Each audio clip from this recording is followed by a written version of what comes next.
소호쿨 극장의 소리내어 읽거나 눈을 감고 듣기 코너입니다. 오늘은 조선 후기의 저작물 청구야담에서 이야기의 얼개를 가져왔습니다. 한선비가 바위 위에 있는 시신을 검시해서 억울하게 죽은 여인의 원한을 풀어주는 이야기입니다. 구독과 좋아요 부탁드립니다. 좋은 글로 보답하겠습니다. 그러면 시작하겠습니다. 재상 김아무개는 젊었을 적에 친한 동무 서너 명과 백년봉 아래 영월함에서 과거 시험 공부를 했다. 하루는 동무들 모두 사정이 생겨 다들 자기 집으로 돌아가고 김공 혼자 깊은 밤 촛불을 밝히고 앉아 책을 보고 있었다. 그때 호련 어떤 여인의 곡소리가 들려왔다. 그 소리는 원망하는 듯 호소하는 듯 했는데 영월함 뒤편에서 들리기 시작해서 점점 가까워지더니 창밖에서 멈추었다. 으스스한 느낌이 들었지만 김공은 단정하게 앉은 채 단아한 목소리로 물었다. 귀신이냐, 사람이냐? 여인이 길게 한숨을 내쉬면서 대답했다. 귀신입니다. 김공이 물었다. 저승과 이승이 다른데 어찌 감히 넘나드느냐? 여인이 말했다. 제게 풀어야 할 전생의 원한이 있사온데 공이 아니시면 그것을 풀어줄 수가 없사옵니다. 그래서 이 원통함을 호소하려고 이렇게 찾아왔습니다. 김공이 문을 열어보니 아무것도 보이지 않았다. 그때 공중에서 휘파람 소리가 들리더니 이런 말이 들려왔다. 제가 모습을 드러내면 공이 놀라실까 걱정됩니다. 공이 말했다. 일단 그 모습을 드러내 보아라. 말이 끝나자 젊은 여인이 머리를 헝클어뜨리고 피를 흘리며 앞에 섰는데 그 모양이 기괴하고도 추악하기 그지없었다. 순간 모골이 얼어붙는 듯했지만 두려움을 애써 누른 채 김공은 예사로운 얼굴을 하고 물었다. 어떤 원통함을 호소하려는 것이냐? 저는 조정관원의 딸이옵니다. 아무개의 집으로 시집 갔는데 결혼한 지 얼마 되지도 않아 음탕한 여자에게 유혹되어 남편은 저를 욕하고 때렸습니다. 마침내 남편은 음탕한 여자의 참소를 믿고 제가 남의 남자를 봤다 하여 한밤중에 저를 칼로 찔러 영월함 절벽에서 던져버렸습니다. 아무도 이를 아는 사람이 없어 남편은 친정 부모님께 제가 바람이 나서 집을 나갔다고 속였습니다. 비명 행사한 것도 억울하지만 천고에 지워지지 않을 불결한 이름을 얻었으니 저승에서도 그 원통함을 씻기가 어렵나이다. 여인의 애처로운 사연은 김공의 가슴을 쳤다. 여인의 말이 끝나자 김공은 지금까지와는 달리 자세를 바로 하면서 자기의 속마음을 털어놓았다. 그대의 억울한 죽음이 무척 안타깝군요.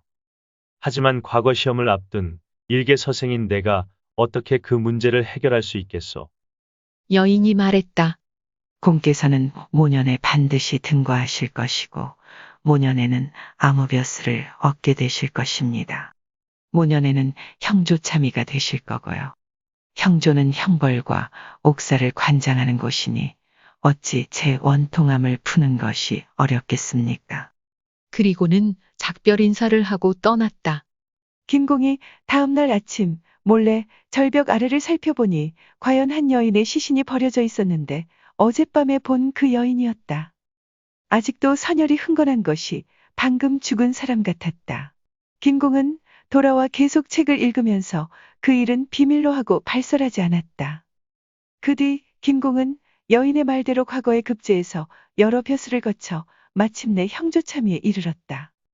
이때 영월함에서 만난 여인의 원한을 우선 해결해야겠다고 잠깐 생각했으나 여러 가지로 번거로운 일이 너무 많아서 하루 이틀 미루다가 세월이 흐르면서 어느새 그 일을 잊어버렸다. 그러던 어느 날이었다. 갑자기 오른쪽 사타구니에 부스럼이 돋더니 자꾸 커져서 여기저기에 돋아났다. 별의별 처방을 다했지만 계속 곪아서 병이 커지더니 마침내 부스럼이 온몸으로 번졌다. 이러다가 큰일 나겠다 싶어 유명하다고 소문난 의원들을 수소문해서 진맥해 보았으나 열이면 열 모두 고개를 가로저었다.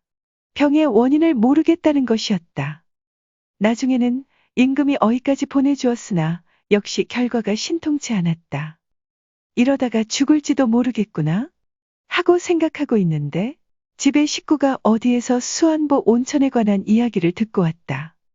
몇 해 전에 어떤 나병 환자가 수안보 온천에서 목욕하고 병이 나았다는 소문을 들었다는 것이다. 그 말을 듣고 급히 수안보 온천으로 갔다. 여염집에 거처를 구하고 아침 저녁으로 온천에 몸을 담그고 있는데 어느 날 꿈에 영월암에서의 여인이 나타나서는 눈에서 피눈물을 뚝뚝 흘리면서 말했다. 서생일 때는 서생이라 어쩔 수 없다고 하더니 이제 그 문제를 해결할 자리에 앉았는데도 백성의 원통함을 여전히 모른 채 하시는군요. 구역질이 납니다. 그게 머리에 먹물든 사람이 세상을 살아가는 방식인가요? 순간 머리가 하얘지면서 갑자기 할 말이 없어졌다. 김공이 뭐라고 변명을 하려는데 홀연 여인이 사라졌다. 다음 날 아침 아내의 만류에도 불구하고 김공은 서둘러 행장을 꾸렸다. 관하로 가서는 즉시 그 남편을 잡아다가 신문을 시작했다. 아무 죄 없이 남편의 칼에 목숨을 잃고 영월암 근처 절벽에서 떨어져 원통하게 죽은 여인을 너는 아느냐? 그 사람은 고개를 숙이고 있을 뿐이었다. 마침내 함께 영월암으로 가서 시신을 검시하니 남편은 말문이 막혀 즉시 자백했다. 김공은 원통한 여인의 부모를 불러 시신을 수습해서 매장하게 하고 남편은 국법에 근거하여 사형에 처했다. 그런 다음 여인의 부모와 의논하여 죽은 여인을 위한 천도제를 영월암에서 올리게 하였다. 그러는 사이 온몸에 퍼졌던 부스럼은 조금씩 딱지가 않더니 어느새 아물었다. 병이 나은 것이다. 천도제가 끝난 날 밤, 김공은 젊은 날 과거 시험 공부하던 그 방에 촛불을 켜놓고 혼자 앉아 있었다. 과연 자시가 되자 기다리던 여인이 나타나서는 창밖에서 흐느끼며 감사를 드렸다. 김공은 창을 열어 그녀를 봤다. 단정하게 머리를 쪽지고 옷도 말끔하게 입은 그녀는 예전에 슬프고도 원한에 맺힌 원귀의 모습이 아니었다. 여인의 그런 모습을 보자 김공은 가슴에 수십 년 묵은 채증이 쑥 내려가는 듯했다. 눈짓하니 그녀가 앞으로 다가왔다. 와서는 크게 절하고 바라는 대로 회원이 됐으니 다시는 이승 근처를 헤매는 일이 없을 것이라고 했다. 그런 다음 부탁하지도 않았는데 김공의 앞날에 대해 말했다.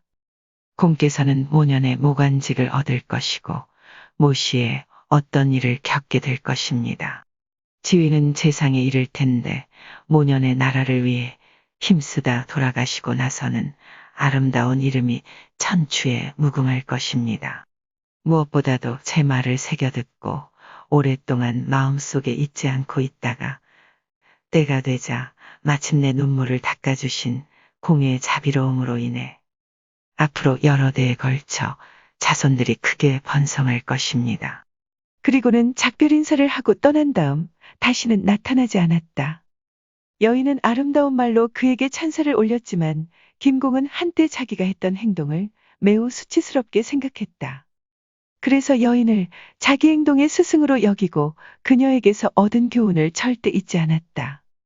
그 후 김공의 인생은 과연 부절이 합쳐지는 것처럼 하나하나가 여인의 말대로 되었다.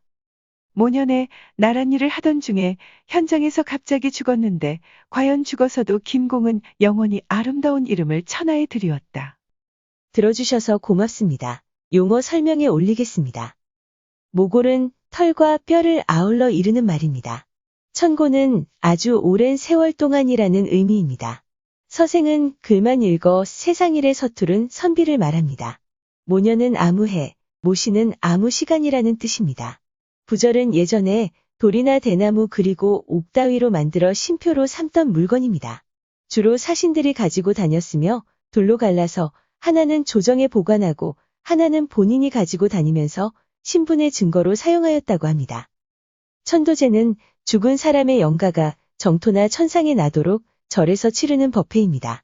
자신은 12시의 첫째 시입니다. 밤 11시부터 오전 1시까지이며 이 시간에는 저승의 문이 열린다고 합니다. 원귀는 원통하게 죽은 귀신입니다. 해원은 원통한 마음을 푸는 것입니다. 채증은 먹은 음식이 잘 소화되지 아니하는 증상입니다. 참고문헌 및 출처 소개 올립니다. 이강옥 교수님이 번역한 청구야담이 모본입니다. 한국콘텐츠진흥원의 문화콘텐츠닷컴의 기사, 그리고 한국학중앙연구원과 서울역사박물관에서 사진을 빌렸습니다. 또 조선시대 화가, 김홍도, 신윤복, 김준곤, 김득신의 그림 몇 점도 빌렸습니다. 위키백과와 나무위키의 기사와 사진, 그리고 KBS ETV에서 방영한 2009 전설의 고향, 포스트도 빌렸습니다. 그리고 중국 포털 바이두의 동영전설과 네이버 블로그, 워킹맘 효리씨에 탑재된 대구양령시 가볼만한 곳의 사진, 또 다음 블로그 아미산 511에 탑재된 천도제의 의미에서 사진을 빌렸습니다. 123RF, 프리픽, 픽사베이, 핀터레스터 그리고 크라우드픽의 사진도 빌렸습니다. 소쿨 극장입니다. 다음 주 토요일에 뵙겠습니다. 다음에 뵐 때까지 안녕히 계십시오. 고맙습니다.